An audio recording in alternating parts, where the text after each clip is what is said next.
You relocating? Sorry. Are you relocating to Dallas for work and need to close in 30 days on a home?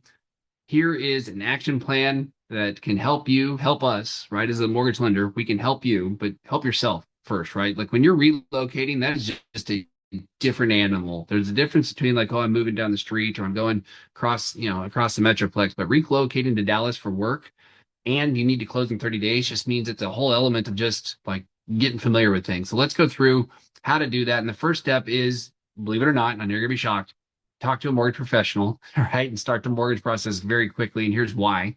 Right. First of all, doing a mortgage, the normal air quotes here is 30 days start to finish. We can tech the mortgage market team, we will close loans in 8 days. We can't close any faster. Legally, we're not allowed to.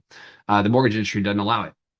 But I will tell you to help us help you, talk to us first, especially before you're like putting all the things in boxes and packing up and moving across the country or wherever you're coming from. But get your W-2s, your tax returns, your bank statements, get all that stuff done because ultimately, once you have the pre-approval done, it allows you not just greater negotiation power, but it gives you that sense of like peace to somebody that says, man, I'm about to make this trip across the country to do what I need to do. So that's the part where I'd say, when you're relocating to Dallas or anywhere for that matter, like just first and foremost, get the mortgage part started and completed and get that full pre-approval, not pre-qualification, pre-approval.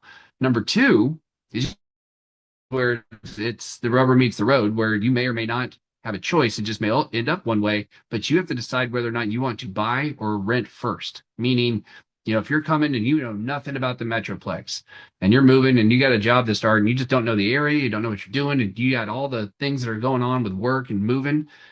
If you're relocating to Dallas for work, you may just say, I'm going to rent for a little bit. I'm going to rent from month to month or maybe 3 months or 6 months. And yes, it stinks to move twice. Somebody wants to do that.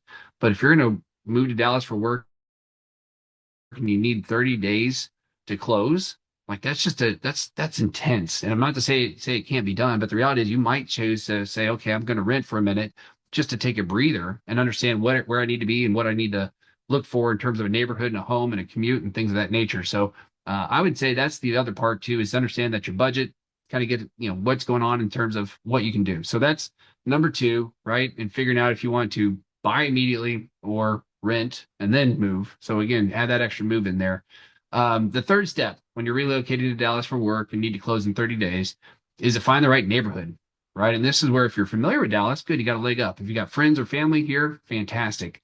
But the reality is if you're coming in brand new, you got to find out which neighborhood is right for you. And believe it or not, there are little pockets and bubbles where they do feel different and they can be even just 10 miles apart and still have a different culture. It's wild. There's little bubbles in the Metroplex and just find out which one's right for you. Obviously, you got to take into consideration for the right Dallas neighborhood is, not just safety, is it walkable, lifestyle, that kind of stuff, whether it's Frisco, Plano, South Lake, Flower Mound, all those places, they rank really high on the safety features. For parks and things like that with families like Capel, Allen, yeah, University Park, Park Cities, those places have high, in terms of neighborhoods and community and walkability and all that other stuff. So I think that's the part that you need to figure out what that looks like and where you want to be, and determine where you ultimately go looking, right? And so the step four, which is kind of the step three, right? Find the right neighborhood. Once you found it's a lot of things that meet your check box, this one obviously seems like a no-brainer if you got kiddos. And even if you don't, research your schools because even if you say, man, I don't have kids, who cares? Look, the schools drive the value. So the good news is here in North Texas, our school districts absolutely are rocking and among some of the top in the country, right? You got South Lake Carroll ISD, Highland Park ISD, Capel ISD, and those things consistently get all kinds of ratings. And we have private schools. My kids are in private schools, no, for no reason that I don't, not that I don't like those schools. It's just where we live. I live in like private school Mecca. It's just there. I'm surrounded by them. So I think that's the part where I would just say, figure out like what schools you want to be near, what works for you and your family. And again, good schools help for good values. So number five, when relocating to Dallas for work and need to close in 30 days, now that you figured out where you want to be and what school districts you want to be in, now it's coming through and understanding the Dallas cost of living and taxes. People are like, oh my gosh, there's property taxes. They kick you in the gut. Well, they do.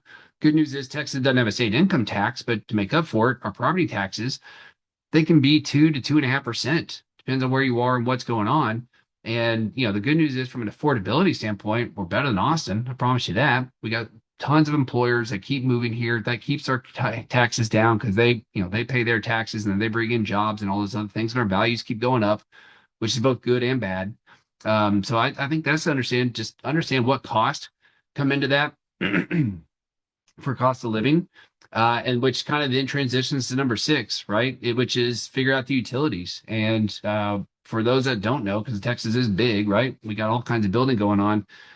We have a deregulated energy market, and that means that a lot of the municipalities have their own like MUDs and PIDs and all these other things that have different things for your waters and your all kinds of stuff, right? So I would say get an understanding of what it is where you're buying, because again, you buy in Dallas proper, you're fine. But if you go to the outskirts and all of a sudden you got a mud in there, those can get expensive. It's a utility district basically.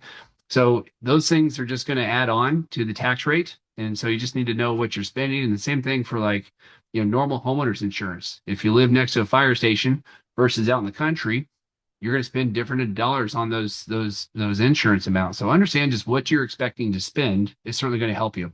So now we've gotten pre-approved, found your neighborhood, identified good schools, figured out how much things are going to cost in terms of utilities and property taxes, all that stuff. So now you're relocated to Dallas for work and you need to close in 30 days.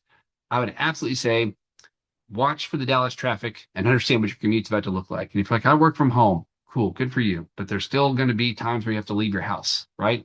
And North Texas commutes, man, I can live 4 or 6 miles away and still have a 20-minute commute. We're not LA, we're not Houston by any means, but the reality is there are things that help you get around. Like Flower Mound's notorious, great company, great community, or great city, great community, but it's notorious for just not having any major thoroughfares going through it.